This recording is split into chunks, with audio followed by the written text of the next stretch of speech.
Sa isang nakakagulat na pangyayari, si Floyd Mayweather, dating kinikilalang pinakamahusay sa pound-for-pound na boxer, ngayon ay nasa pangalawang pwesto sa 2020 listahan ng BoxRec.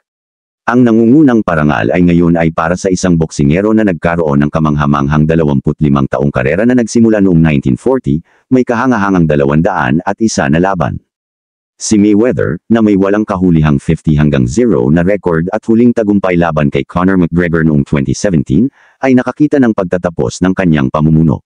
Si Manny Pacquiao, isang matindi niyang karibal, ay nasa ika-4 na pwesto sa listahan. Makikita sa top 10 ang kawalan ng mga kilalang pangalan tulad nina Mike Tyson, Muhammad Ali, Evander Holyfield, Roberto Duran, Sugar Ray Leonard, Roy Jones Jr., Lennox Lewis, Rocky Marciano, at Joe Calzaghe. Ang hindi pagkasama ni Tyson, na may 50 panalo sa 58 na laban, at ni Ali, na may 56 na panalo sa 61, ay partikular na nakakagulat.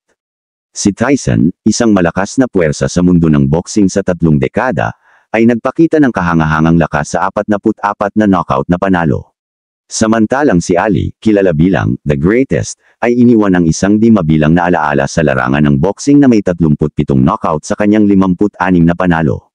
Sa pagtanggap ng boxing community sa mga hindi inaasahang pagbabago, tiyak na magkakaroon ng mga diskusyon ukol sa mga kriteria na ginamit upang tuklasin ang pound-for-pound na rangkang at ang mga hindi inaasahang pagtatanggal sa prestihiyosong listahan na ito.